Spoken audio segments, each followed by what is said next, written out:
Good evening, and welcome to the work session and special meeting for the Town Board for the Town of Ossining. It's December 15th, 2015.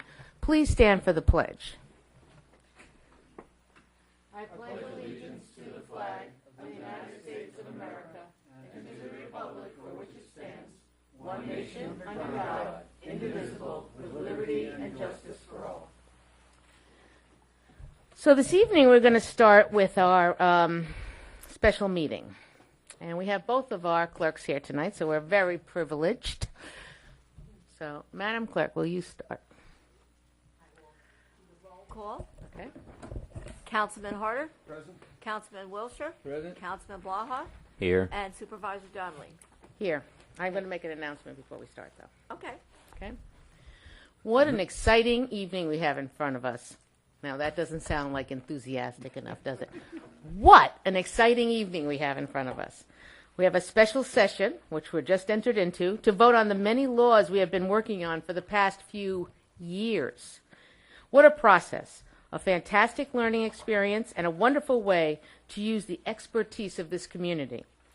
So much input went into the update of the comp plant vision portion, as well as the new laws, the notification of planning and zoning request, not only expanding the area to notify, but also to post signs on potential properties.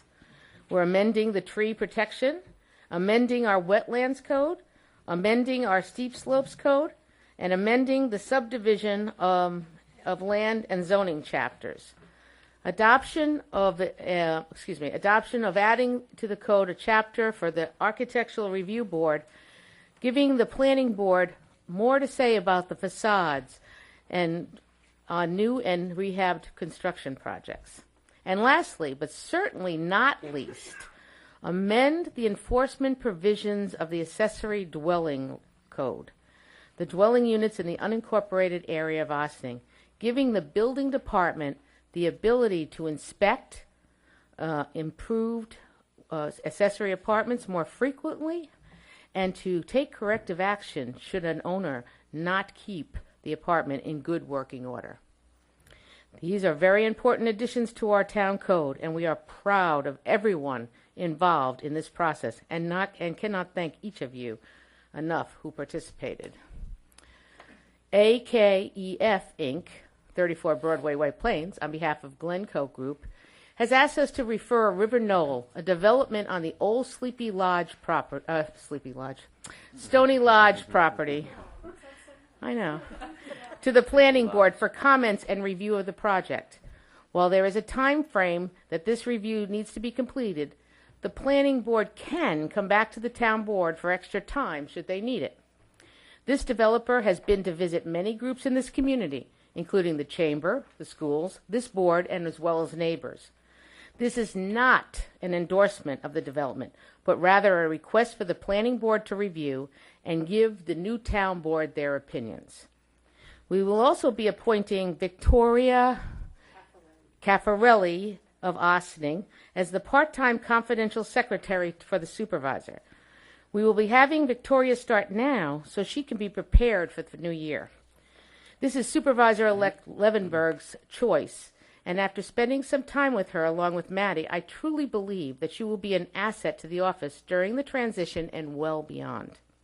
Her experiences in other municipalities, as well as her passion for municipal government and her desire to serve her community, are refreshing.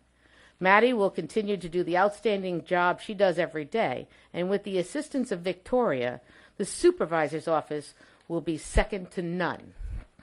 Supervisor-elect Levenberg will be able to get acclimated, and I foresee these three women starting new projects, focusing on new grant opportunities, as well as staying on top of the current grants, because now we have a few of them, grants we received along the way, and as well as the day-to-day workload that they will be handling every day.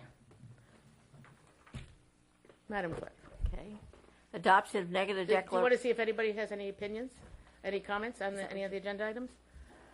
Is there anyone who would like to address the board on any of these agenda items? Okay. We'll go into the adoptions. Excuse me. Adoption of negative declaration in connection with comprehensive plan amendments and local laws 5 through 10 of 2015. Whereas the Town Board of the Town of Ossining has been considering the adoption of amendments to the Town Comprehensive Plan, as well as the adoption of proposed local laws 5 through 10 of 2015, and whereas in accordance with the requirements of the New York State Environmental Quality Review Act, the Town Board is the only involved agency with respect to the proposed action and is therefore the lead agency. And whereas the Town Board has had a full environmental assessment form prepared in connection with the proposed action by Frederick P. Clark Associates, Inc., the town's planning consultants. Now therefore be resolved as follows. The Town Board hereby adopts and incorporates the recitations and statements set forth above as if fully set forth and resolved herein. 2. After conducting a hard look at the full environmental assessment form and other materials related to the proposed action, the Town Board hereby adopts the attached negative declaration for the reasons stated therein, thereby finding that the proposed action will have no significant adverse impact upon the environment and thereby ending the CEQA process.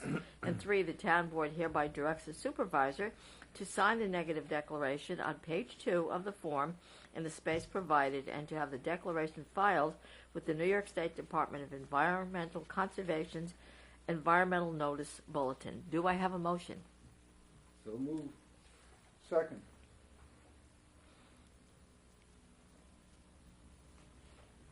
All those in favor? Aye. Opposed? This has been so long coming.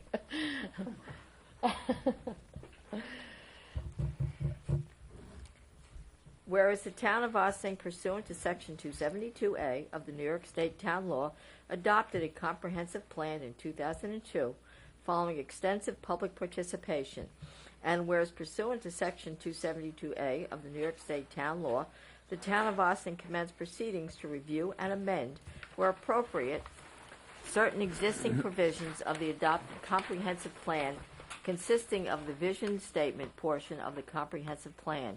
And whereas the Town of Ossining has duly noticed and held a public hearing on the proposed amendments on July 14, 2015, adjourned, and reopened on September 1, 2015, following the procedures set forth in the town law, following extensive public participation procedures for comprehensive plan amendments adopted by the town, and whereas the town has complied with all the requirements set forth in CEQA and determined that the proposed amendments to the comprehensive plan will have no negative environmental impacts.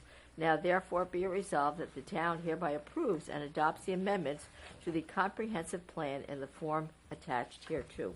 Do I have a motion? So moved. Second. All those in favor? Aye. Opposed?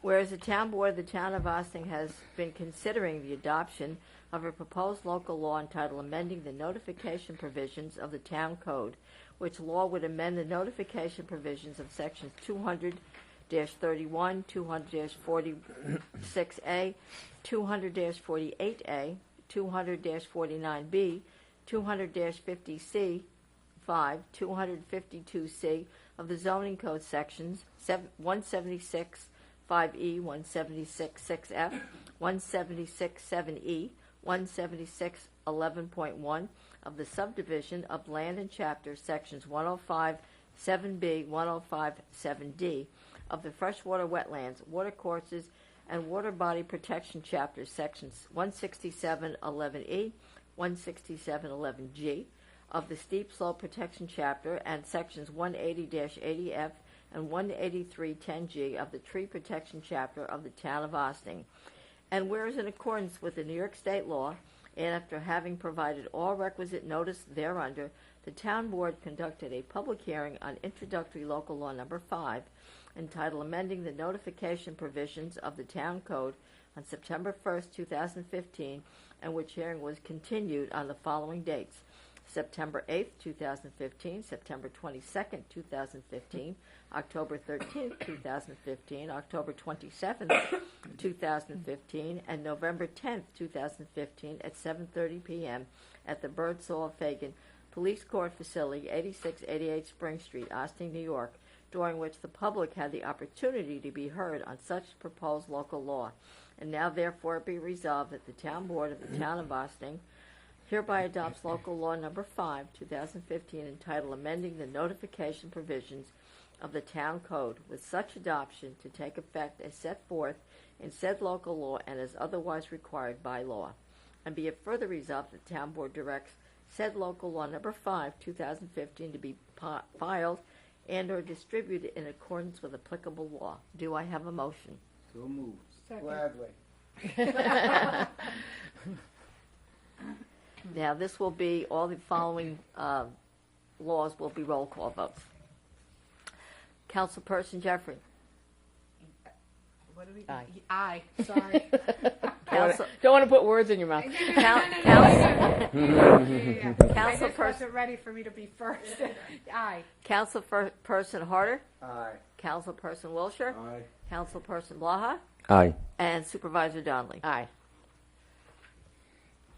Whereas the Town Board of the Town of Ossing has been considering the adoption of a proposed local law entitled Amending the Subdivision of Land and Tree Protection Chapters of the Town Code, which law would amend Section 176-20B of the Subdivision of Land Chapter and 183-6 of the Tree Protection Law of the Town of Ossing, and whereas in accordance with New York State law and after having provided all requisite notice thereunder, the Town Board conducted a public hearing on introductory local law number 6, 2015, entitled Amending the Subdivision of Land and Tree Protection Chapters of the Town Code on September 1st, 2015, and continued on September 8th, 2015, September 22nd, 2015, October 13th, 2015, October 27th, 2015, and November 10th, 2015, at 7:30 p.m. at the Birdsall-Fagan Police Court Facility, 8688 Spring Street, Austin, New York,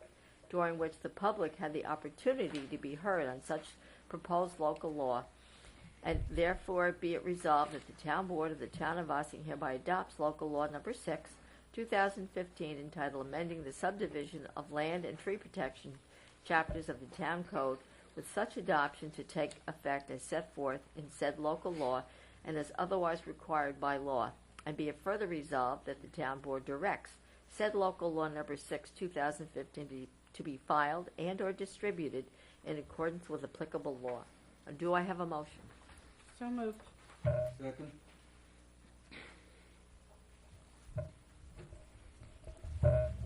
Councilman Blaha, Aye. Councilman Wilshire, Aye. Councilman Harder, Aye. Councilmember Jeffrey, Aye. and Supervisor Donnelly. Aye.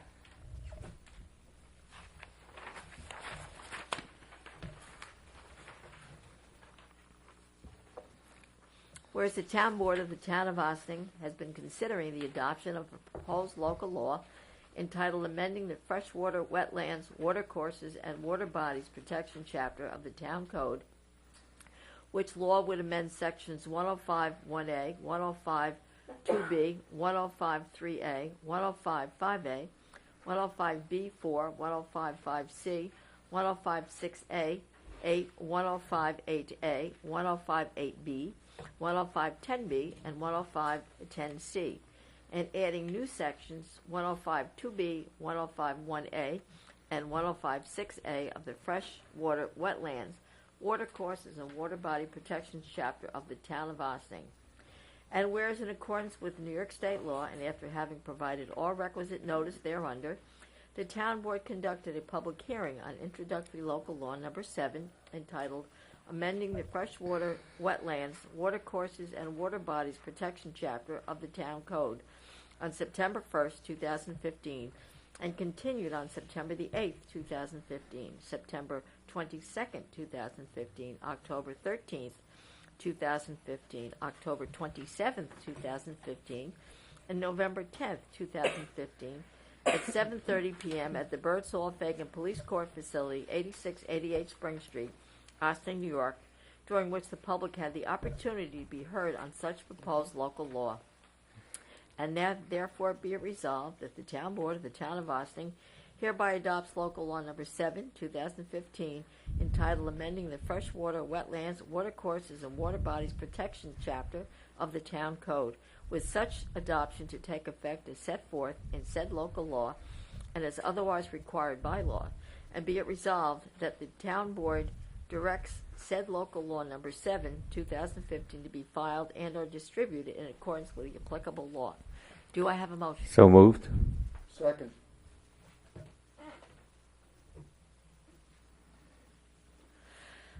Councilman Harder? Councilman Wilshire? Councilperson Jeffries? Aye. And Councilman Blaha? Aye. And Supervisor Donnelly? Aye. Whereas the Town Board of the Town of Ossining has been considering the adoption of a proposed local law entitled Amending the Steep Slope Protection Chapter of the Town Code, which law would amend Section 167-5 of the Steep Slope Protection Chapter of the Code of the Town of Ossining. And whereas in accordance with the New York State law, and after having provided all requisite notice thereunder, the Town Board conducted a public hearing on introductory local law number 8, 2015, entitled Amending the Steep Slope Protection Chapter of the Town Code on September 1st, 2015, and continued on September 8th, 2015, September 22nd, 2015, October 13th, 2015, October 27th, 2015, and November 10th, 2015, at 7:30 p.m. at the Birdsall Fagan Police Court Facility, 8688 Spring Street, Ossining, New York, during which the public had the opportunity to be heard on such proposed local laws. And now therefore be resolved that the Town Board of the Town of Ossining hereby adopts local law number 8, 2015, entitled Amending the Steep Slope Protection Chapter of the Town Code, with such adoption to take effect as set forth in said local law and as otherwise required by law. And be it further resolved that the Town Board directs said local law number 8, 2015, to be filed and or distributed in accordance with applicable law. Do I have a motion? So moved. Second. Yeah. You're next. Councilperson Jeffrey? Oh. Aye. Councilperson Harder? Aye. Councilperson Wilshire? Aye. And Councilperson Blaha? Aye. And Supervisor Donnelly? Aye. I know. I think we all vote in favor of you calling Northern first on the next one. We're actually moving the mic over to him, right? All right. Whereas the Town Board of the Town of Ossining has been considering the adoption of a proposed local law entitled Amending the Subdivision of Land and Zoning Chapters of the Town Code, which law would amend Section 200-6F of the Zoning Chapter and 176-18F of the Subdivision of Land Chapters of the Town of Ossining. Whereas in accordance with the New York State law, and after having provided all requisite notice thereunder, the Town Board conducted a public hearing on introductory local law number 9, 2015, entitled Amending the Subdivision of Land and Zoning Chapters of the Town Code on September 1st, 2015, and continuing on September 8th, 2015, September 22nd, 2015, October 13th, 2015, October 27th, 2015, and November 10th, 2015, at 7:30 p.m. at the Birdsall Fagan Police Court Facility, 8688 Spring Street, Ossining, New York, during which the public had the opportunity to be heard on such proposed local law. And now therefore be it resolved that the Town Board of the Town of Ossining hereby adopts local law number 9, 2015, entitled Amending the Subdivision of Land and Zoning Chapters of the Town Code, with such adoption to take effect as set forth in said local law and as otherwise required by law. And be it further resolved, the Town Board directs said local law number 9, 2015, to be filed and or distributed in accordance with applicable law. Do I have a motion? So moved. Second. Councilman Wilshire? Aye. Councilman Harder? Present. Councilman Blaha? Aye. Councilperson Jeffries? Aye. And Supervisor Donnelly? Aye. Whereas the town board of the town of Ossining has been considering the adoption of proposed local law entitled adding a chapter entitled Architectural Review Board to the town code, which law would add a chapter entitled Architectural Review Board to the code of the town of Ossining, whereas in accordance with New York State law and after having provided all requisite notice thereunder, the town board conducted a public hearing on introductory local law number 10, 2015, entitled adding a chapter entitled Architectural Review Board to the town code on September 10, 2015, and continuing on September 22, 2015, October 13, 2015, October 27, 2015, and November 10, 2015, at 7:30 p.m. at the Birdsall Fagan Police Court Facility, 8688 Spring Street, Austin, New York, during which the public had the opportunity to be heard on such proposed local law, and therefore be it resolved that the town board of the town of Austin hereby adopts local law number 10, 2015, entitled adding a chapter entitled Architecture Review Board to the town code, with such adoption to take effect as set forth in said local law and as otherwise required by law. And be it further resolved, the town board directs said local law number 10, 2015 to be filed and or distributed in accordance with applicable law. Do I have a motion? So moved. Second.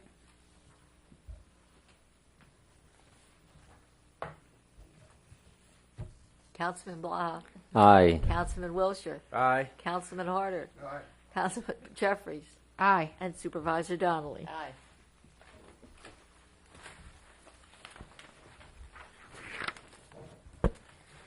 Whereas the town board of the town of Ossining has been considering the adoption of a proposed local law entitled amending enforcement provisions for accessory dwelling units in the single-family homes within the town of Ossining, which law would amend to the Chapter 50 of the town of Ossining, and whereas in accordance with the New York State law, and after having provided all requisite notice thereunder, the town board conducted a public hearing on introductory local law number 11, 2015, entitled amending enforcement provisions for the accessory dwelling units in single-family homes within the town of Ossining on November 24, 2015, at the Birdsall Fagan Police Court Facility, 8688 Spring Street, Ossining, New York, during which the public had the opportunity to be heard on such proposed local law.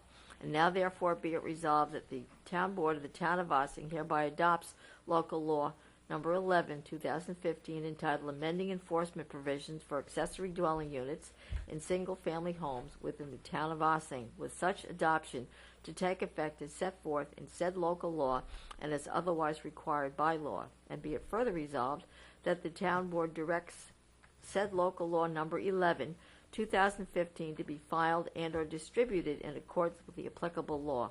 Do I have a motion? So moved. Second.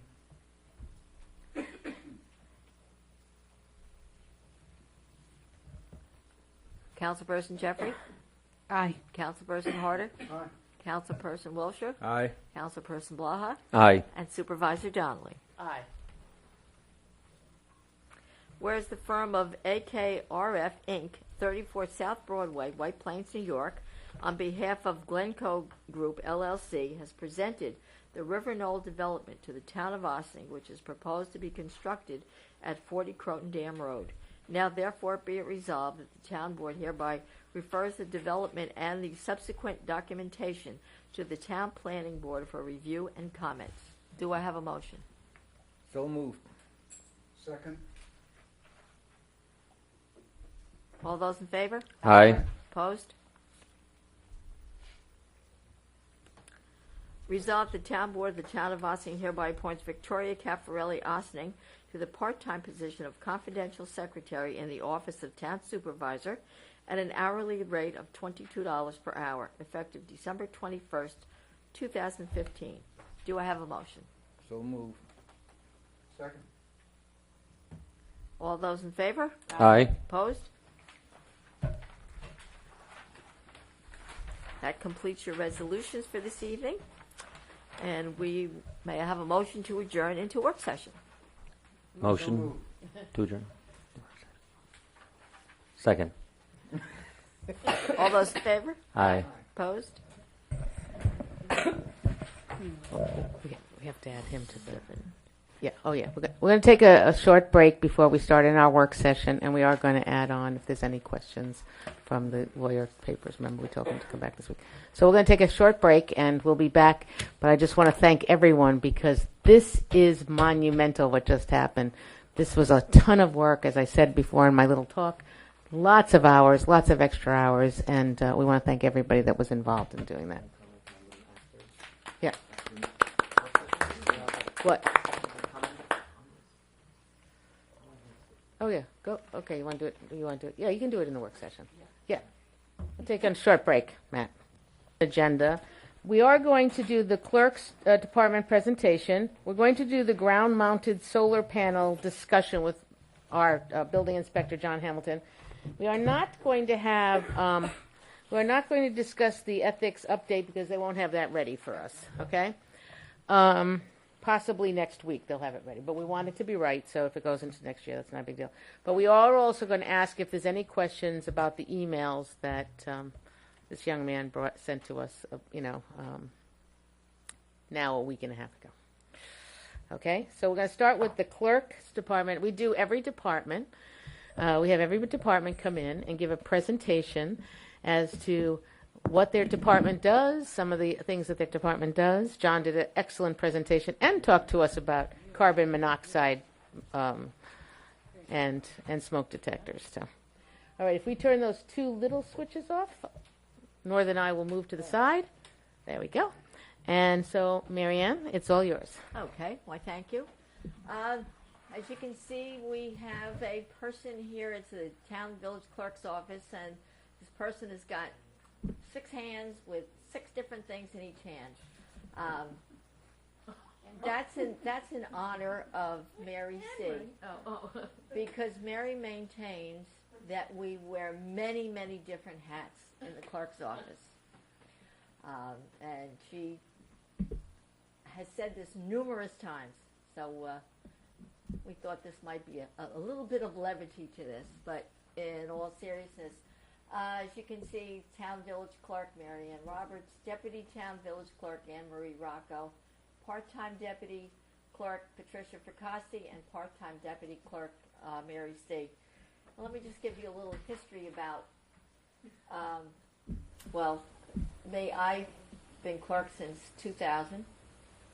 Prior to that, I was Do you drink tea, Marianne? I do. Marianne, can you speak into the mic? Oh, I'm sorry. Okay. I've been clerk, as I said, since 2000. It's been my pleasure, and I'm looking forward to the next 4 years to serve our community. We deal with a lot of different people that come in. We've got taxi drivers and individuals who are we're like the information booth, because the phone will ring and they're asking me for the phone number, or one of us for the library, or for this, and things that have absolutely nothing to do with our office, but we try to accommodate everybody's wishes and questions. But it's a great place. We deal with a lot of different kinds of people, try to help out everybody. But just a little bit about Patricia Fricassi has been employed by the town of Ossing since 1988. When she was hired by Marie Fusey as her deputy clerk, Marie was my predecessor. Pat retired in July of 2009, but she missed us so much that she came back as a part-time clerk in August of 2009. Pat has been a very valued member of our staff. She keeps us on the straight and narrow. Pat issues marriage licenses, village commuter parking permits, municipal lot permits, forwards approved local laws once they're filed with the state to general code, and any other counter work that may come in. And when I say counter work, that's people come in to have things. They need certified death certificates, birth certificates, marriage licenses, and then just all around questions. Mary C. has been employed as a part-time clerk since May of 1993, when the town of Ossing merged with the village clerk's office. Mary is instrumental with all the matters dealing with the fire department and cutting the vouchers for both the town and the village of Ossing. She also processes the refreshment, laundromat, coin operating, and amusement licenses. Mary has her own way of keeping track of all these licenses when they're received in the office. As a matter of fact, she kind of has banned the rest of us for putting them in because she does it a certain way, and that's so we have to abide by her rules. Mary Ann, can you just tell the public who is who? They may not know. Mary is the lady in the, yeah, that's Mary. Yeah, there you go. And that's Pat. There you go. And that's Anne Marie. We'll get to her next. But Mary also indexes all of the approved whenever we have a board meeting, or the village has a board meeting, and we adopt the minutes. Mary will index them, and that's how we can find them in our minute books, which we have from 1881. And no, Mary didn't do those. Mary also works with me in relations to the election. We don't have as much as we had to do with the elections before, but we still have a significant amount to keep track of who the election inspectors are, what district they're working in, and she provides lists for Anne Marie and I to take out on election day to check each polling place and make sure everybody that's supposed to be there is there. And then we move on to Anne Marie, who's on the top there. Anne Marie's the newcomer to the office, having joined the clerk's office in August of 2009 upon the retirement of Connie Evans. Anne Marie attends and takes minutes at the work sessions for both town and village meetings, as well as legislative meetings when I'm not available to attend. She again issues marriage licenses, cabaret licenses, games of chance, commuter parking, dog license, and all the other permits or licenses that are issued by our office. Anne Marie prepares both the village and town legislative agendas, and then after I've taken minutes at the legislative, she puts all that information into the agenda, and which turns now into the minutes.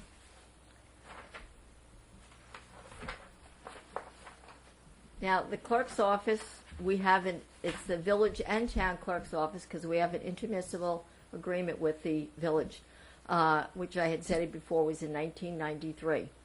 So we offer a variety of services to both the town and village of Ossining residents and answer many of their questions. Right now we're in the thick of renewing commuter parking tags and also renewing all the licensing, which the village does, which is refreshments and cab drivers. Yes, that's one of the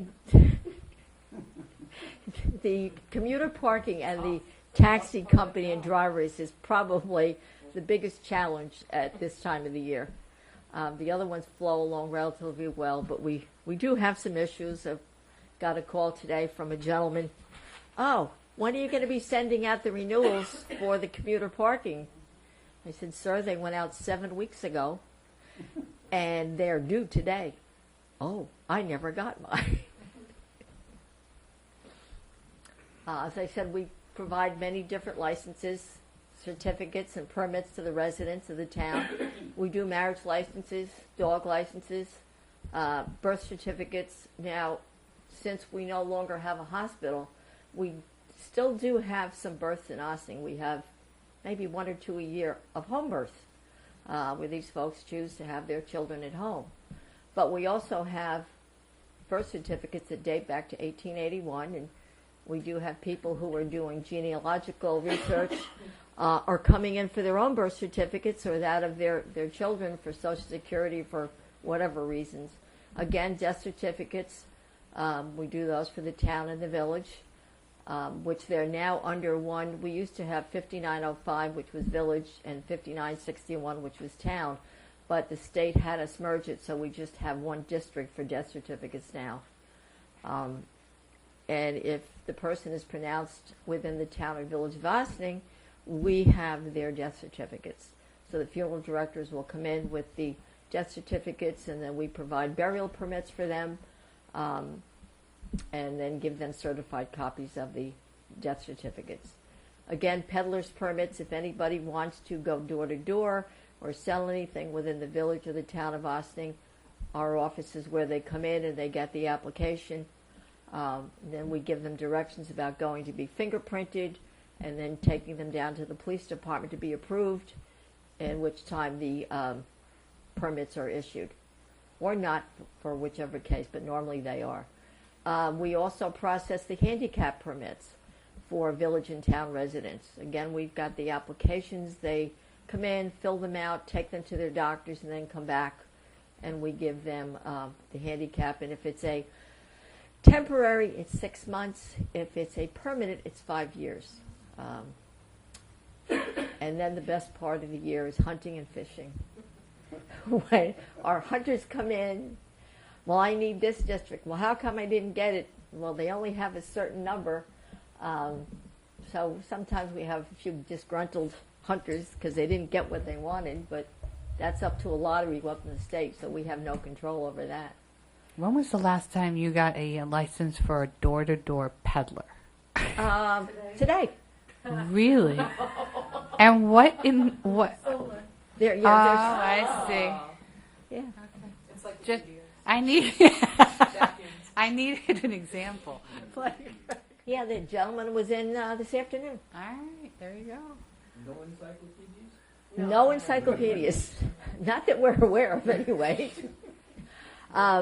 If they're selling that, you really do want a fingerprint and background check. They on do that. have to be fingerprinted. Yeah, no. I was just Yeah, saying. we also issue cabaret licenses, more so to the village than we do the town. You've only got 1 or 2 in the town. But again, it's a process where they have to be fingerprinted. They have to get the approval of the police before we issue them. I talked about burial permits and genealogical searches. Games of chance is what we do at the time of the St. Augustine's feast and the St. Anne's, and that's with raffles, and they've got the casinos, per se, in the 2 areas, and we have to take those applications and send them again to the police. The police are work hand in hand with us on reviewing a lot of these applications, and also the building department. Don't want to leave John out. Would you like to ask questions during your presentation? Go right ahead. I'm just curious, for peddler's license, when people come to your door, are they supposed to have something around their neck? Yes. So that if somebody says, "Oh no, we have a permit," but they don't produce something, then they really have not They been should, permitted. you know, like the ones that we have RID tags Yes. that we have with you can either put it on or put it around your neck. Right. That's what they also So each should individual who shows up at your door should Yes, have something. have. Okay. They should. Right. Then we do the train station parking, which accommodates village and town, and we do have a few individuals who are non-residents, and those are on an annual basis. So we renew those this time of the year. As I said, we send them out the end of October, early November, and they're due back around now, and then we issue their tags to them. We do municipal parking 12 months a year. That's for the parking lots down in the village. We have daytime, we have nighttime. Taxi licenses, we do during the year, but for most part, we do the renewals in December, at which time I go down to the police station and the taxi owners come in with their cars and they're inspected. So we go through all the inspection process. Detective Carpenter goes out and does that. And then we issue the licenses and the company licenses. We also do the alarm permits for the village. Laundromat, amusement, and refreshment. Now the laundromat the amusement is coin operated. If you go to a location, they've got a soda machine or a cigarette machine or anything like that. That is an amusement license. And again, refreshment is if you go and they have a soda machine and they're selling a beverage, that's something that we issue as well. That's only in the village. The town does not have any of those. I know what a genealogical search is, but I'm not sure. Can you explain to me how that works with the clerk's office? If somebody's looking we have for... all the records, as I said, from 1881. Oh, I see. So if somebody is looking for their Family great- member, their great I Aunt see. Tilly, they can Aunt Tilly. they can come in and if we have it, we'll give it to them. Now, I see. That's the... marriage licenses, death certificates, and birth can only be given to the surviving spouse or the husband or wife or the children. If it's over 50 years old, you can give it to anybody. Okay. Thank you. Let's see. This is the fun part, Election Day. We assist with the preparation of all the materials for elections. As I said before, we make sure that we have a list of all the people that are going to be manning the polls. Anne Marie and I split up the districts, and both of us go out and check with each polling place and make sure that they've got what they need. And let's see, supervisors. And it's basically just trying to keep everything going, because years ago we used to do everything. We provided the election inspectors. We set up the polling places, but a number of years ago the county took that over. However, they look at us as their assistants on that day. We're usually in the office from 5:30 in the morning until 11, 12, 1 o'clock in the morning, because after the polls close, the election inspectors, the chairman, brings in their numbers, and then we input them in our computer, and so we have an idea of who has how many votes. We also have regular contact with the public, town and village departments, supervisor's office, manager's office, the town and village boards. We have a variety of committees. We've got state governmental officials that we deal with.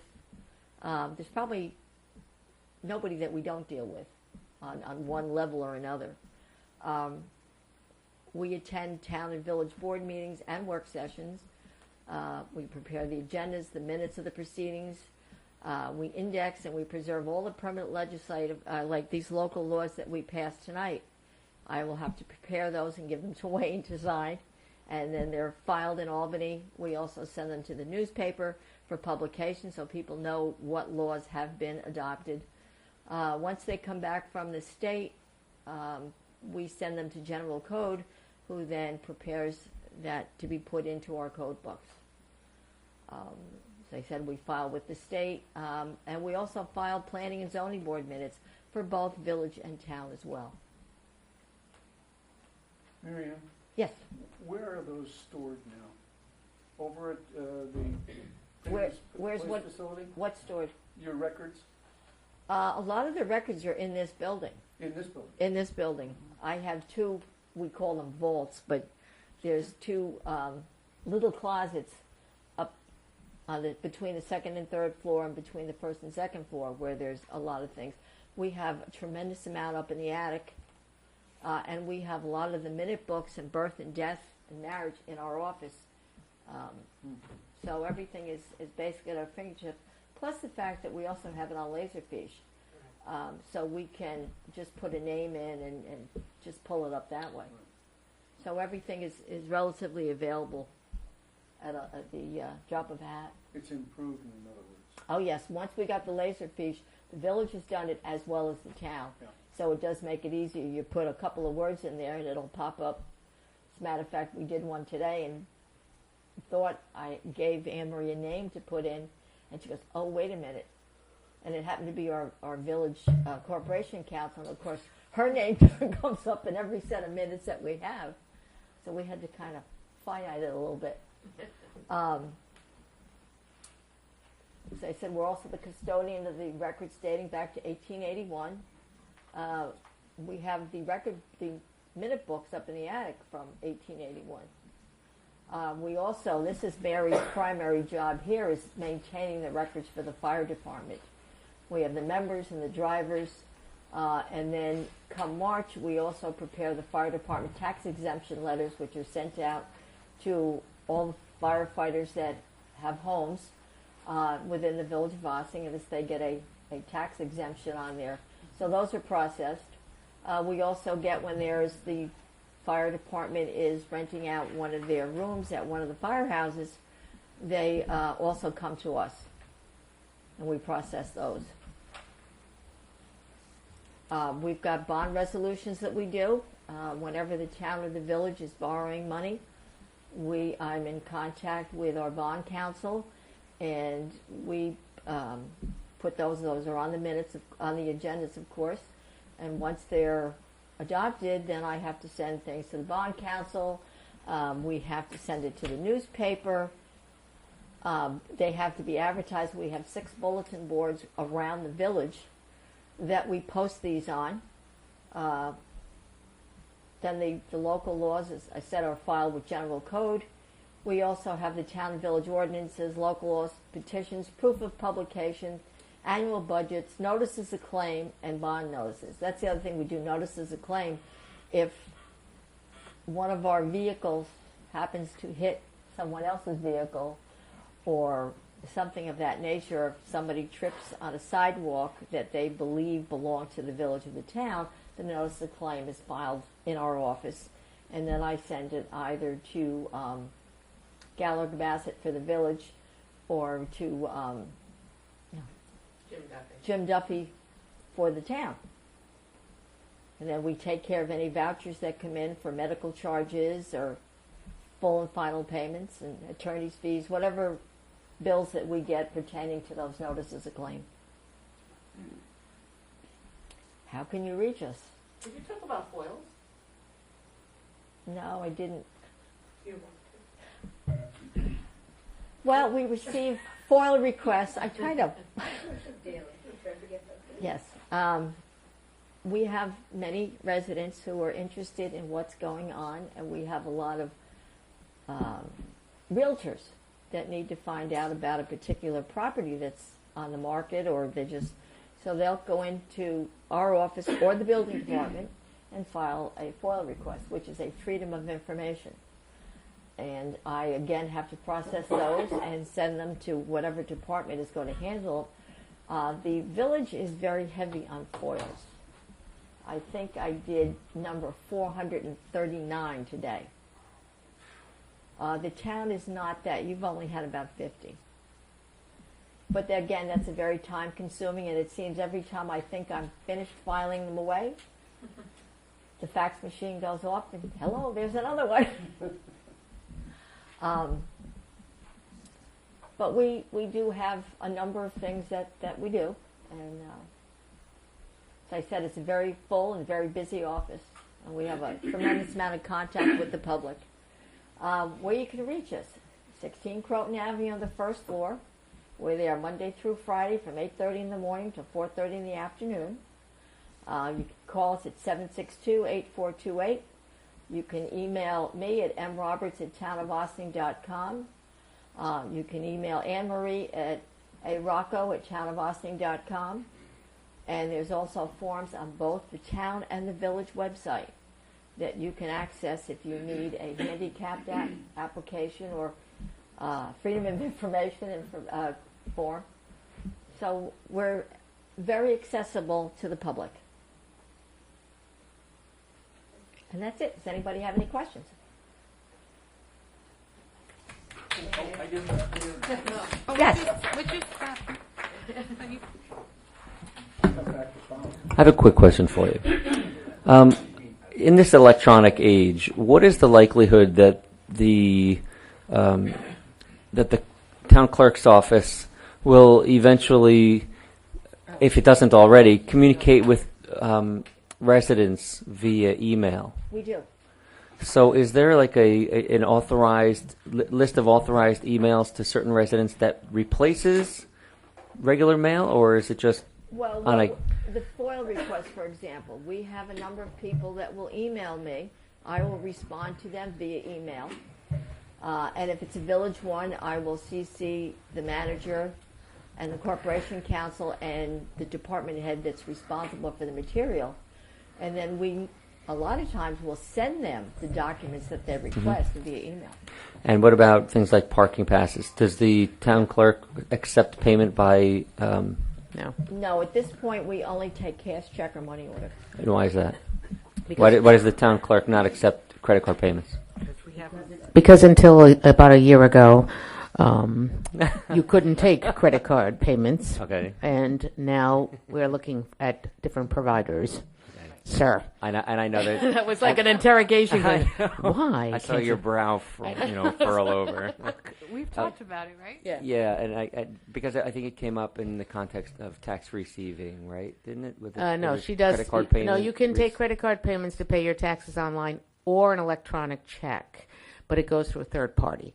So now they've recently relaxed that, so you don't have to go through a third party. You can do it through the municipality. So everybody's gearing up for that. And as everyone knows, you're going through a whole change in how one accepts credit cards, because you have the little chips on your card, and everybody has to get new MagStripe readers. So we're lucky we didn't get MagStripe readers before, and it worked out okay. But we're in the process of doing that because we're evaluating the financial software too. So. And is there an ongoing process to save on electronic recording devices the records of the town? Is that process complete, or are you That's the still? Laserfish. Yeah, it's the Yeah, is Laserfish. that completely done now? All historic. Yeah, whenever records are there's done? minutes that have been adopted, they are put on Laserfish. But in terms of all the record keeping, the hard copies of all the town documents, only criminal and other records are hard copy, and everything else now is. No, our birth certificates, death certificates, those are all hard copy, and that's the way, at this stage of the game, that's what they must remain. So everything that can be copied and stored is being copied and stored electronically. Right. Okay. All the IMAs, everything is on Laserfish. All right. And Deja vu, right? thank you, Mary Ann. Yeah. I pay for mine in cash. So can we conduct elections by email yet? You just Not yet. No. Not yet. Maybe that will never Are you happen. kidding? I don't know. Everybody's still trying to get used to the new the computer Yes, things that's you right. scan. I'd like to have multiple days you could vote, but not that, so it doesn't have to stay open. You didn't have to have all these polling. I'd like less polls. I would like less polling stations, less polling areas, but that's Me too. a topic we bring up with the county all the time. So, Exactly. because we figured that's an unfunded mandate. Okay, thank you. That was. Do you have any other Thank you. questions? Thank you, ma'am. Yay, Mary Ann. Yay, Anne Marie. Yay. John, it's a hard act to follow.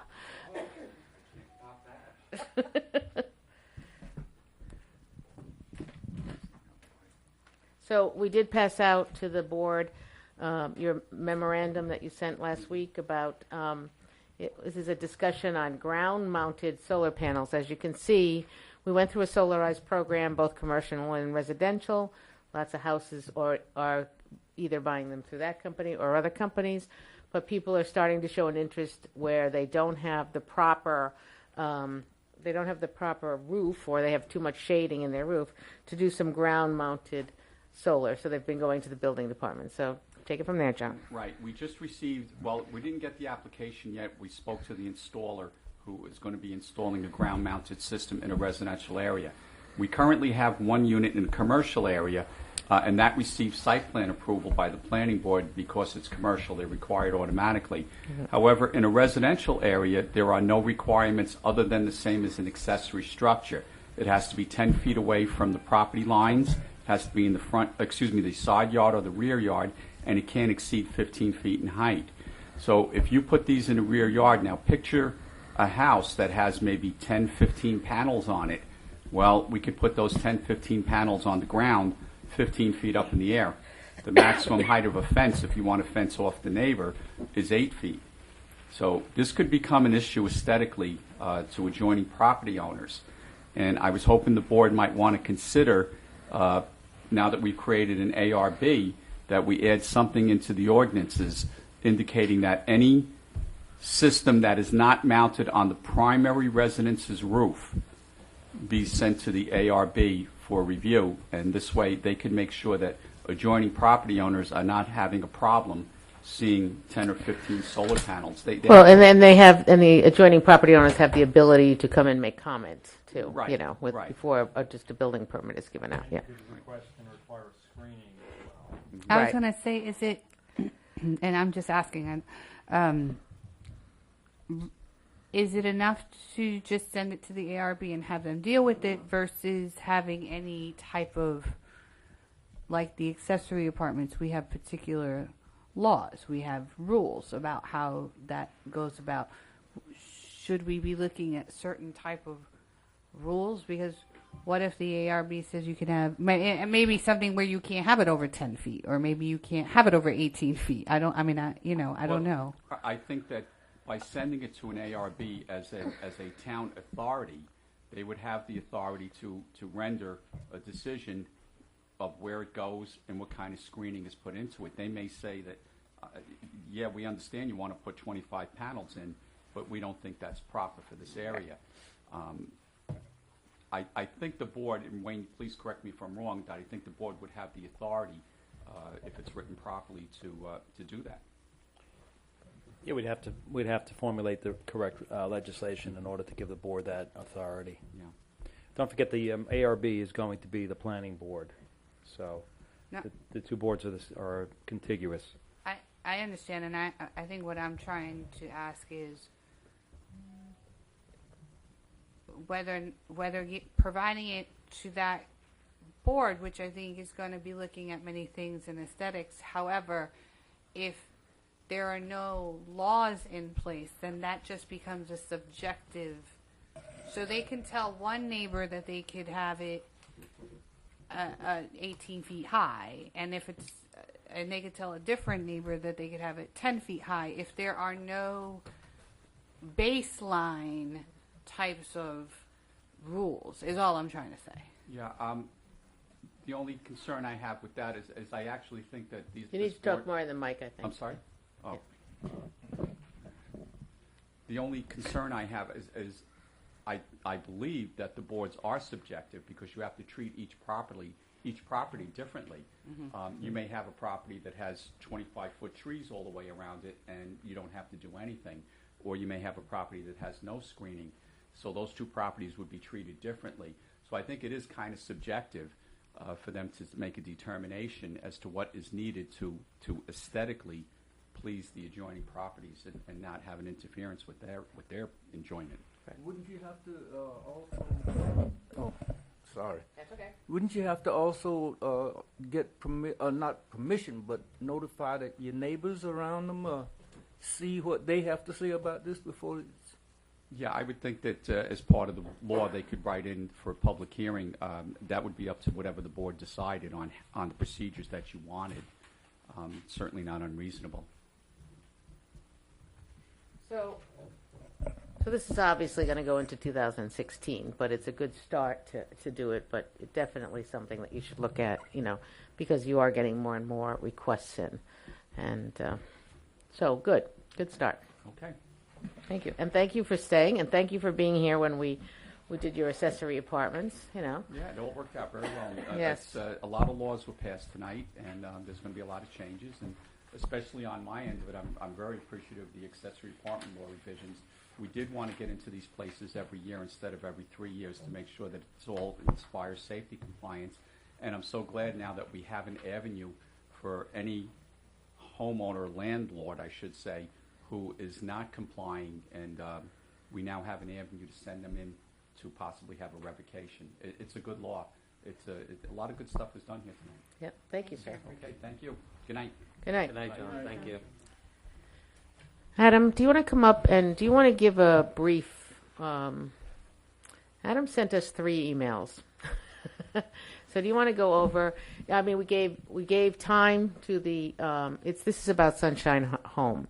We gave time to Sunshine Home, so you would like to have equal time, and so last week you came, but we were in legislative session, so I want to give you some time to review and give some of the points, and as fast as you talk, Eric writes. Great. And Kim writes. So All right. yeah. Thank you all for having me back tonight. Just for the record, my name is Adam Stollerow. I'm an attorney with Cy Padgett and Rozelle, and we represent Cynthia and Jeffrey Manicherian. And a regular member of our audience lately. That's right, lately. So we represent the neighbors of Sunshine Children's Home, and we've been very active in Newcastle as far as the Zoning Board of Appeals and the Planning Board in commenting on and opposing the expansion of the Sunshine Children's Home. And you'll see this in our materials, but really there are sort of 3 main areas of concern. that jump out in the environmental review process. And those are safety, community character, and water and wetlands. And in the safety category, I would put impacts associated with roads and road safety. So this is a lot of the neighbors who have lived in the area for a long time have commented on specifically how bad these roads get in the winter. This is Spring Valley Road and Cedar Park Lane, Cedar Lane. Those roads ice over all the time during the winter, frequently take a long time to get cleared. Because of the springs that are in the road, they get very potholed. And that road is the main road that, the only road that serves Sunshine Children's Home. So when ambulances need to get in to visit the children, things like that, the residents have spoken up about the safety concerns associated with that. And people have said it's only a matter of time, before the right combination of bad weather and bad roads and trying to get an ambulance into that place may result in a catastrophe. And so that's that's today with the present size. But we're talking about expanding it, doubling the number of, more than doubling the number of beds there. So that would be a major issue with the expansion. Second safety issue is Indian Point. We have asked for and have not gotten a plan for what happens to the patients at that facility. Supposedly there's a shelter-in-place plan for that facility, but we haven't seen it. It's something that we think should be evaluated as part of the environmental review, what the impacts would be on safety of expanding that facility. Do they have the proper shelter in place? Are they planning properly for that if they're going to expand their facility? And I want to just stress that this is your opinions and and your clients' opinions. Have you given this information to Newcastle? We have. Okay, Yeah. thanks. Yes. I want to make sure because they are the lead. Right. So the all of Newcastle all ZBA of this is in Newcastle. Okay. Right. And the reason that we're here today talking to you is because Sunshine has asked you for a revised agreement to upgrade their sewer connection.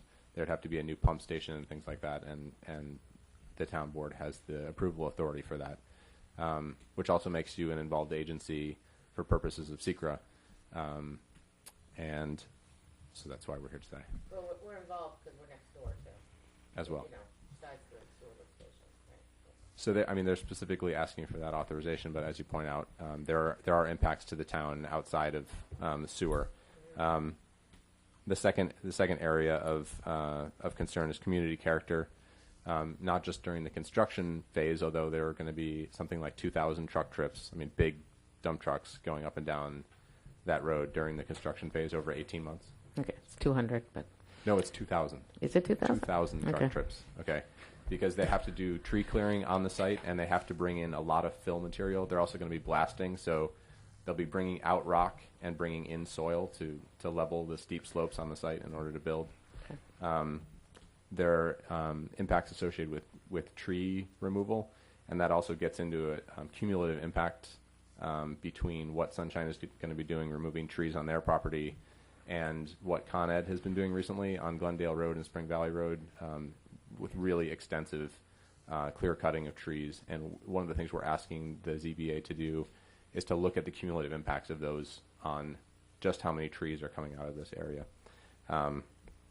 It's something that's not been done yet, and that the Con Ed tree cutting has only been going on Last month. Yeah. the last month. So a lot of these things, and I could say this for all of these impact areas, because of public comment and the pressure that the public has been putting on the ZBA, a lot of the issues, I think the ZBA was ready to sign off on this over the summer. That's what it seemed the momentum was heading, and the public has really gotten engaged and put pressure on it. And as a result, as time goes by, there are sort of more and more questions about each of these impact areas that we think it's appropriate to have a full environmental impact study rather than a negative declaration, followed by, to say that the environmental review has been sufficient to this point. We think a full study is warranted for all these reasons. And then just to wrap it up, the environmental and water issues, there are wetlands on the site. They've not been properly delineated and evaluated, partly because without a permit, Sunshine drained one of the wetland areas on their property in the last 5 years. And then during during this environmental assessment that they've done, they treated that drained area as though it wasn't a wetland. So in other words, they sort of prepped it, made it look like it wasn't a wetland, and then haven't treated it like a wetland. We think it should be. And the latest issue, and the one that seems to now be possibly slowing things down and maybe will result in an environmental impact statement, is water supply, where Sunshine was telling the county one thing about the amount of water they needed, and they were telling the ZBA another thing about that they were actually going to need less water.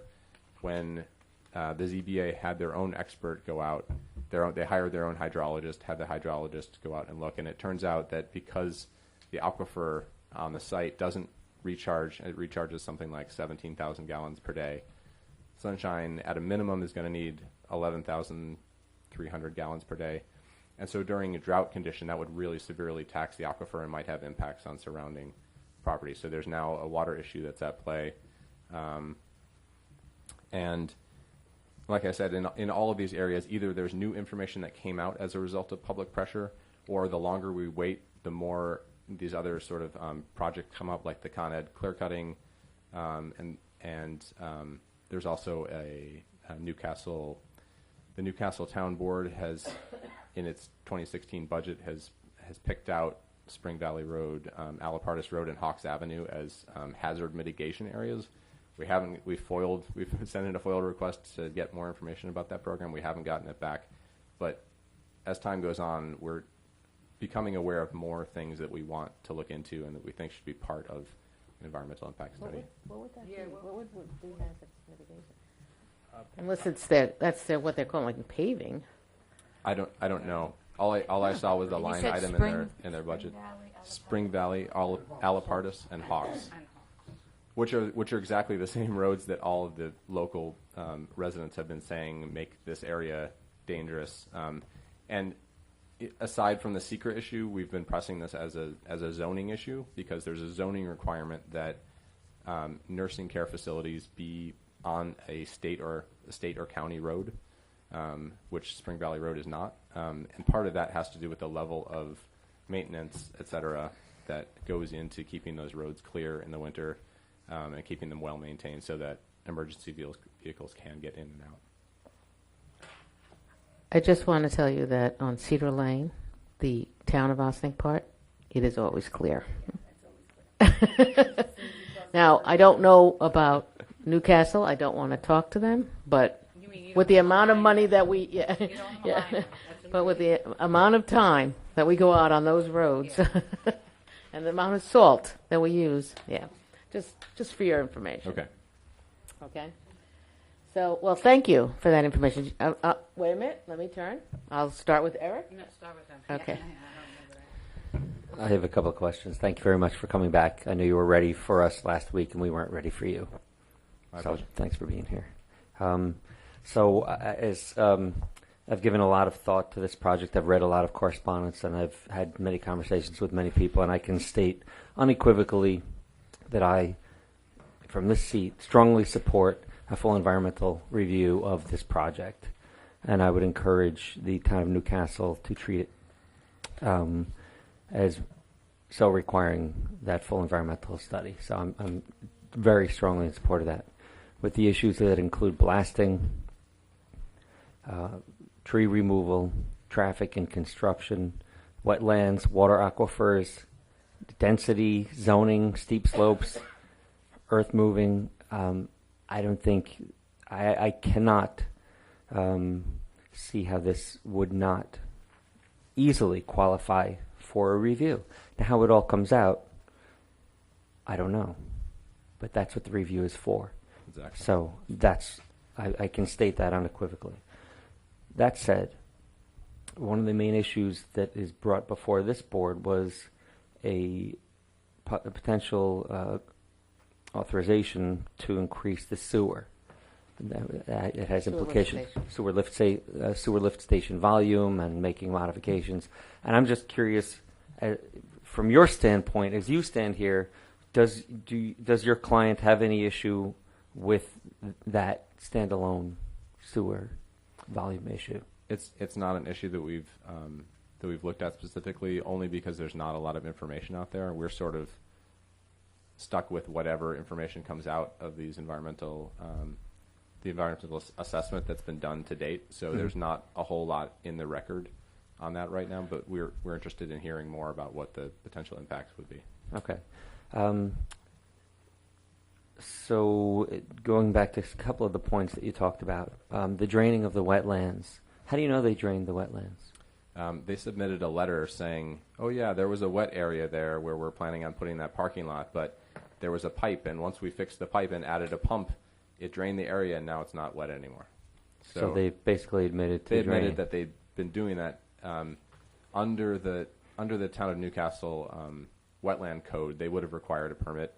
And what does to town do of that. Newcastle have to say about that drainage?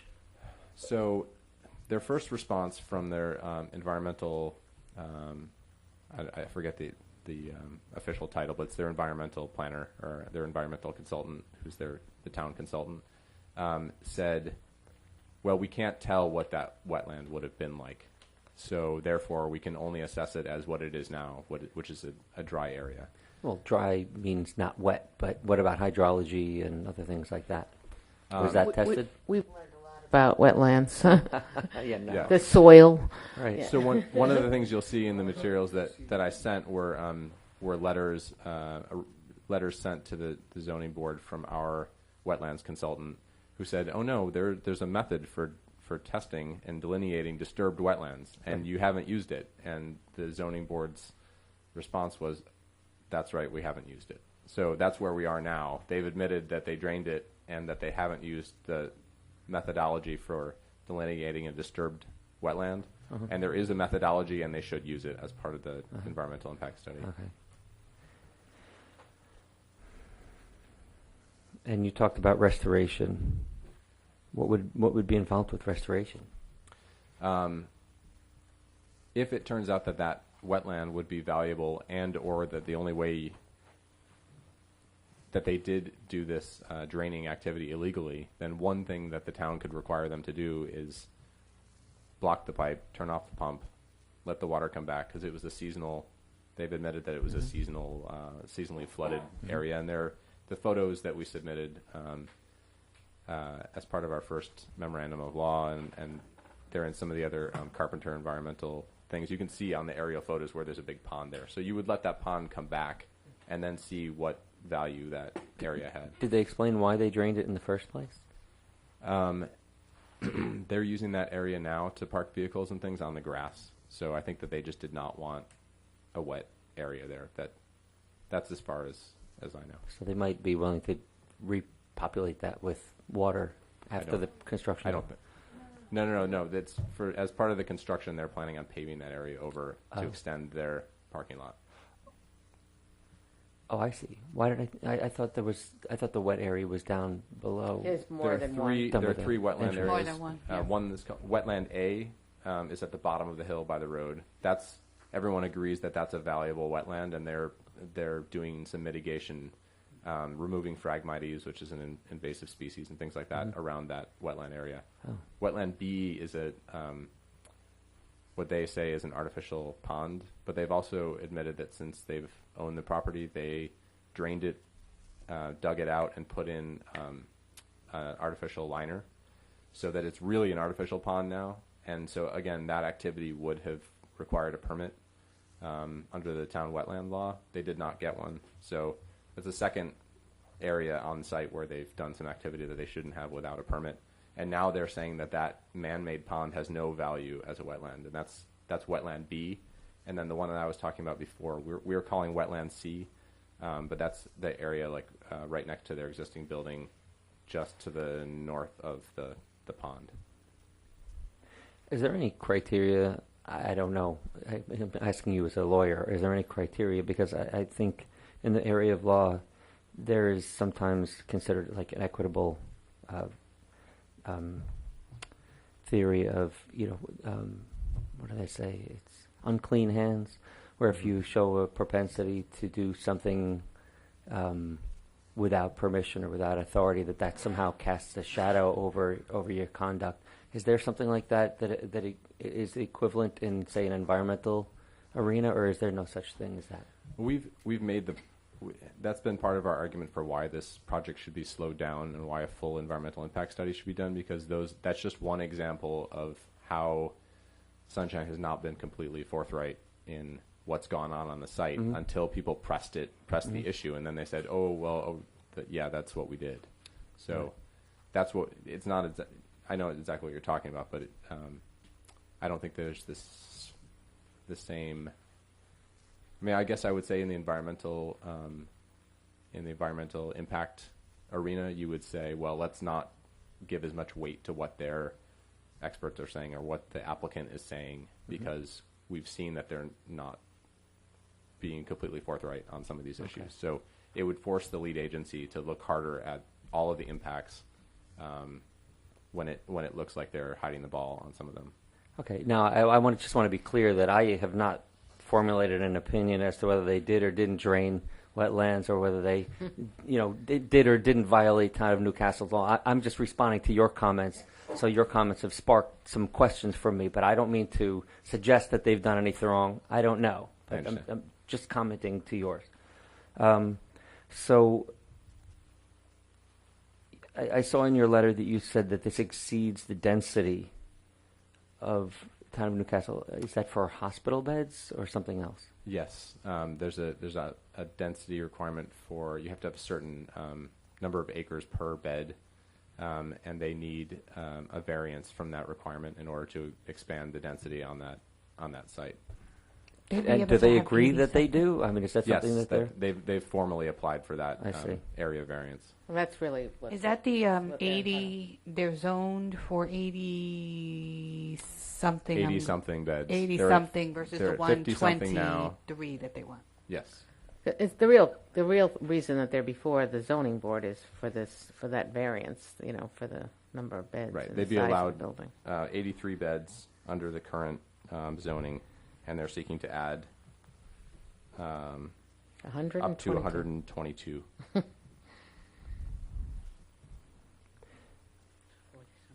I don't want. I have here numbered water recharge. I'm going to get to that later, though. I know that's a hot topic for your client, but another legal question. This pertains specifically to the town of Ossining.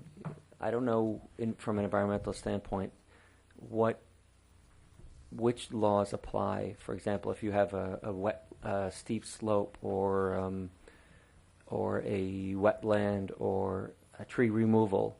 But if the tree removal is, say, right on, it's right on the boundary abutting another property, so much so that the canopies of the trees literally cast a shadow on town property, town of Ossining property versus town of Newcastle. Mm-hmm. So is there some argument that the more strict environmental law applies where you have an abutting property that's impacted, or does that not? And I'm sorry, I don't mean to quiz you. I'm just curious if there's anything that jumps out at you as being. In this case, it's really just a reason why this town board should be actively involved. It doesn't involve the agency. You still have the Newcastle ZBA as the lead agency, but having it abut the town of Ossining property with respect to wetlands, water issues, etc., is just one more reason why your board should be actively involved in looking at this. And as they do this study, commenting on what comes back, asking them questions. So if they do have to do an environmental impact study, they'll put out a draft. There's a scoping process, and this board can be involved in that and make sure that the issues that you care about are fully addressed. Newcastle, we are very involved. We're an involved agency just because we're next door, but also the Village of Ossining has been brought in as an involved agency, which they don't have to do. But their water treatment plant is not that far from there, so it's in the unincorporated area. But I would say that Newcastle's been very responsive to anything that we've asked them for and stuff. So I think one of the questions, and are you done? No. Oh. He was not done. Would you like me to done? No. Okay. No. He was. I want you to make sure you have all your questions. Okay. So, and now I'm also curious, with respect to the size, I also noticed in your letter that you made a pretty big deal about, the mere size that they're expanding. What impacts does size have on your client? Like, because I've been to the site and it seems to be tucked away, and there seems to be aesthetically, I don't see how that would impact. Is there an aesthetic concern on your part? I think the concern is twofold. One, the size of it just makes it more. It's under secret. It's a type 1 action because of the size, meaning it's more likely to have significant environmental impacts and therefore should have an EIS done. So the size plays into it that way. And to say that the project doesn't need an environmental impact statement, even though it's of a certain size, makes it more likely that it would be wrong to issue a negative declaration. In terms of impacts on my clients and their property, Sunshine is fairly well screened, but the size of the facility has issues on water impacts and also on just community character. I mean, people, including my clients, bought property in that area because it is a rural area, and this is by far the biggest thing in that neighborhood. The biggest institution. So part of it is just the idea that you would take a rural community and put an even bigger use in that area. Okay. So I'm the client. Oh, you're okay. Can you just? can I? Yeah, just let us. Can you hold the thought? Yeah. Please, thank you. So now I wanted to just jump to what my primary concern is, and this ties, I think, in with one of your clients' main concerns, but it really hasn't been raised in this context for your client so far, is the fact that they're moving earth and importing soil. I'm just curious, has anyone on behalf of your client suggested that potential soil contamination would somehow impact the quality of the aquifer that serves your clients?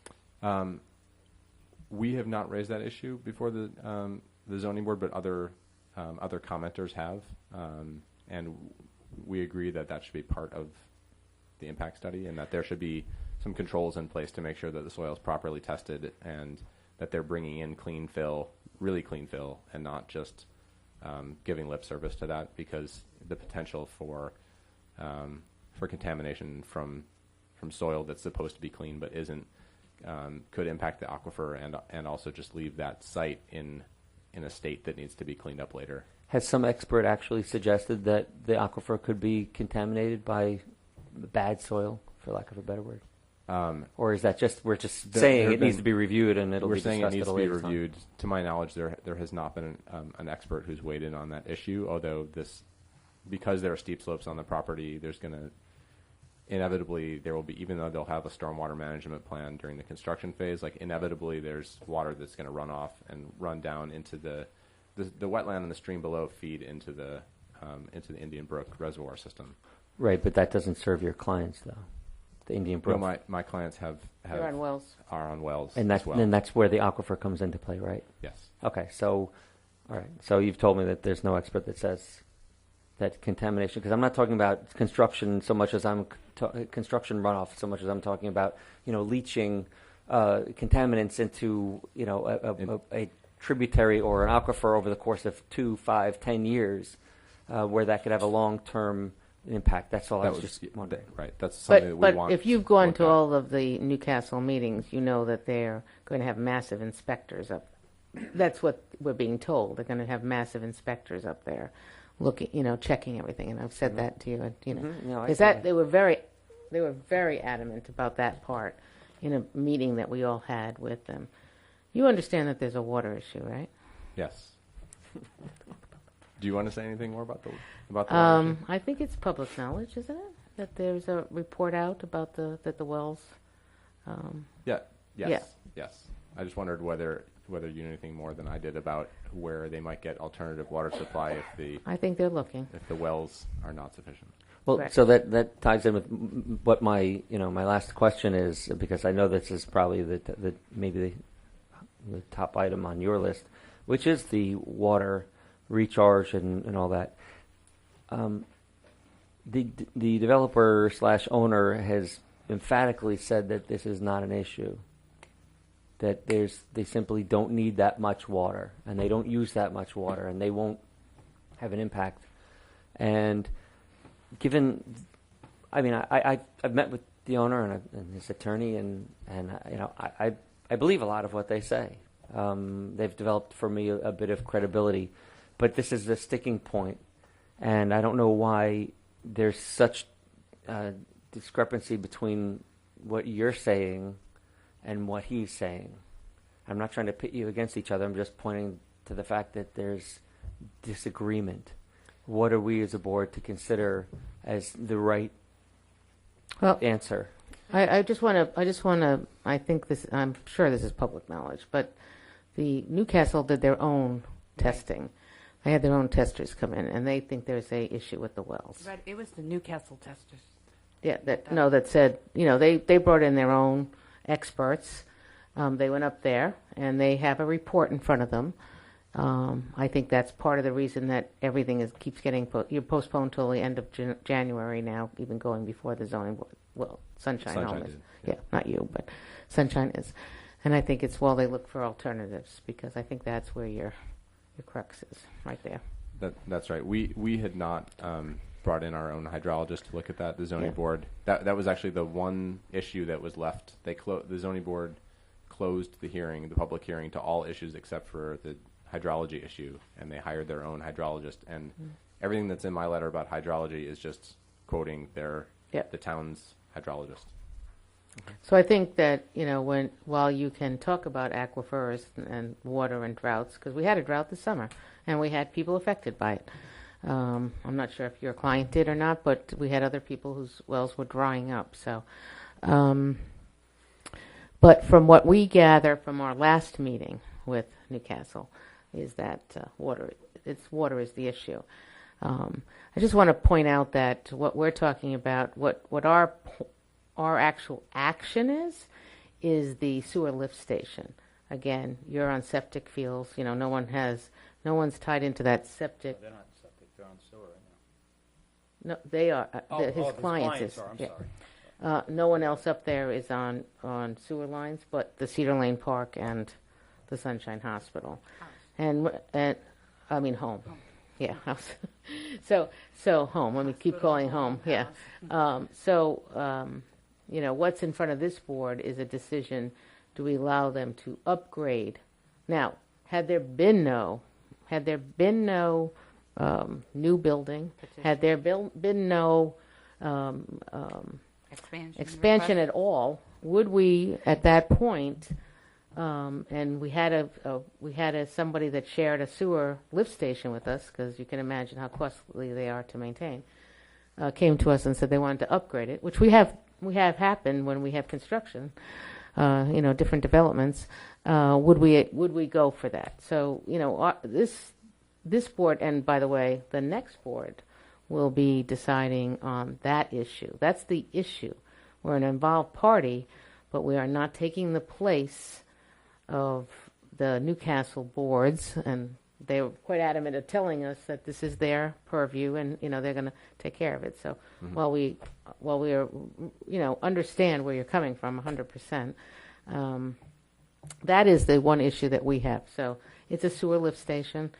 It just moves the sewage out. We've been through times of them telling us that they don't need to do an upgrade on it. It's, first of all, it's 22 years old. It's old. Yeah, it's old. So, you know, if at nothing else, we would want it upgraded for that reason. But can we ask? I think the client wanted to speak to the second reason about the expansion. Why? Well, I think Councilman Blaha had asked. Yeah. And then you done? She might have. Did you? Are you okay with? Well, I just wanted to let you know specific to. It was gonna happen. Okay. So why don't you? In terms super close, and I have a low voice too. So hi, I just wanted to explain that our property actually wraps 48 acres around the back of their property, and it's all woodland, but it's a developable site. So we have 3 different parcels that comprise our 48 acres. And the length of the back of their property is one of our undeveloped sites, but we have the ability to build a house there for our children at some other point. we had a grand vision of staying local and enjoying this property over time.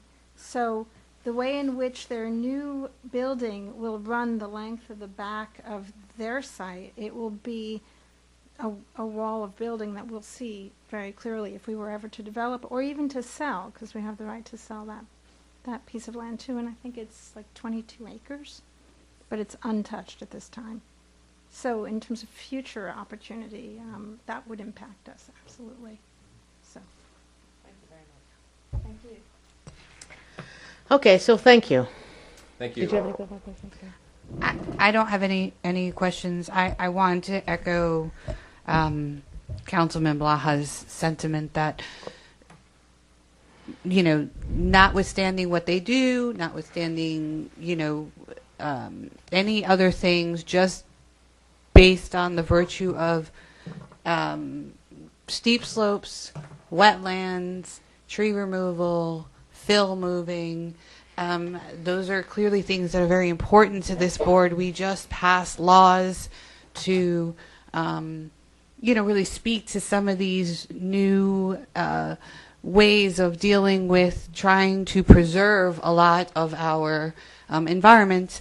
And to that point, I would say that I also believe that an environmental review, an EIS, a SECRA, whatever the correct terminology for the impact statement is just the right way to go. And again, as Councilman Blah said, whatever that comes out with, it comes out with. But I think that the experts who know should be the ones to take a look at that.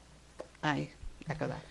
And while we did not have this on our agenda, we did speak to it last week when we asked Adam to come back this week because, we were in a legislative session. So we do apologize that you were not a written item on the agenda. But so no decisions were made, so, well, I want to thank you for giving us some information. It's the same thing as opening up the floor to comment. If we were at a town hall meeting, you could go up to that mic and do the same thing. So thank you very much. Thank you very much, and thank you for being involved in this. And thank you for the very lengthy emails that you do send. You're very welcome.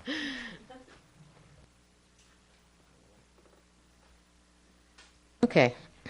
Wow, that was an exciting night. So we are going to adjourn into executive session for legal advice for a few minutes. So we want to thank you all.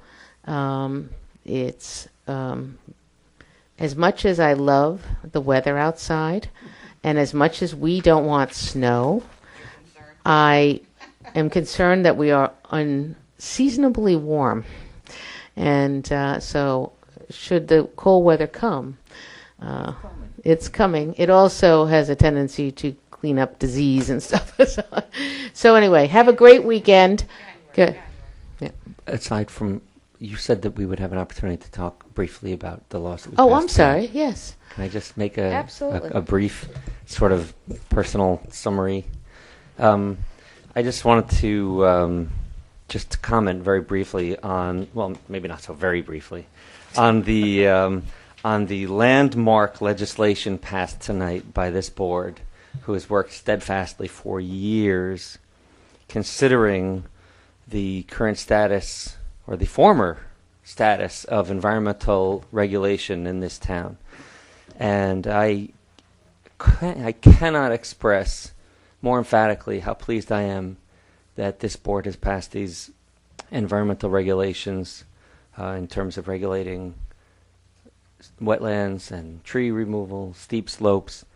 I studied law in the 1990s, early 1990s, and was an environmental law student. And these issues were hot then, and I was surprised that that Ossining seemed to be behind the eight ball a little bit on updating and upgrading and staying with the times. And now I think we could be considered a leader and a model for potential future environmental, municipalities trying to adjust their environmental review. So I'm just really excited that these laws were passed, that the work that this board put together, we had unanimous approval, and I just Oh, you know what? There's one last thing. This is also, you mentioned before about the climate, Climate, when I was in law school, was just a blip on the radar. It really was. And now it's actually, with the whole Paris Climate Change Conference, notwithstanding the view of some politicians that climate change doesn't actually exist yet, I think there's it's shifting. I think the fact that 195 countries got together and signed an agreement for the hopeful potential future regulation of what is it, carbon emitting. Well, anyway, I don't want to get into all that, but the fact is that this is very timely.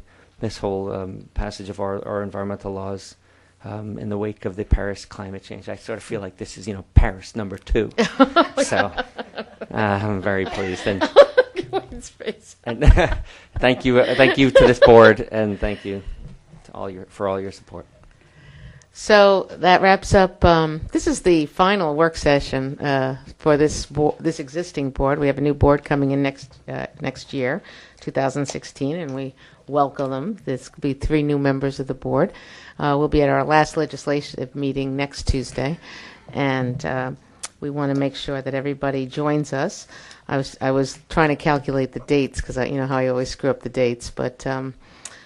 This weekend, is there anything special happening this weekend, or is it like everybody should be out having with family and friends? Yeah, no. Yeah. No. It's at 19th and 20th. I won't be with you next Tuesday, but I won't be here for the last one of this year. Is it the last one of this year? Yes. Because it's the 4th Tuesday, and the 29th is the 5th Tuesday. Yeah. We get the 29th Are we going to have a meeting anyway? No. We Maybe may. we will. We have a couple of things that we have out there, so we may, but we're only scheduled to meet through the 22nd. So so anyway, That's like no way. yeah. It's like I'm not coming. It would be one of those. It would be one of those daytime meetings. It wouldn't be a nighttime meeting. So anyway, have a wonderful weekend. Enjoy the weather, even though it should be seasonably colder. It's supposed to get colder and then get warmer again. So our goal, and if everybody remembers January, February, March, we had 26 storms last year. So our budgets need to get through this year. So have a great weekend, and we're going to adjourn into executive session for legal advice. Have a wonderful week. Do we have to vote on that? No. Are you